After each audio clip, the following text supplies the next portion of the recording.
Alam niyo po ba kung ano yung Muhammad Ali American Boxing Revival Act na tinutulak ngayon ng TKO Group ni Dana White? Simple lang, ang dati pong Muhammad Ali Act noong 2000 ay ginawa para protektahan ang mga boxers laban sa mga mapansamantalang promoters. Pero itong Revival Act, ibang usapan ito, no? Ang plano gawing parang UFC ang boxing. Paano? Bubuo po ng tinatawag na Unified Boxing Organizations or UBO. Silang may hawak ng rankings, ng titles at championship. Ibig sabihin, iisa lang ang belt kada weight class, mas malinaw ang ranking at bawas kalituhan sa dami po ng sanctioning bodies.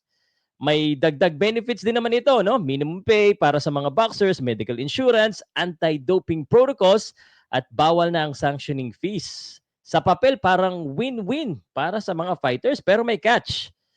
No? Mawawala na yung dating power ng boxing, especially yung WBA, WBC, IBF, and WBO, at mas lalaki ang control ng isang grupo tulad po ng UFC style promotion. So ang tanong, protection ba ito sa mga boksingero or posibleng maging monopolyo ng malalakas na promoters gaya po ng TKO? Agree ba kayo sa Revival Act ng Muhammad Ali?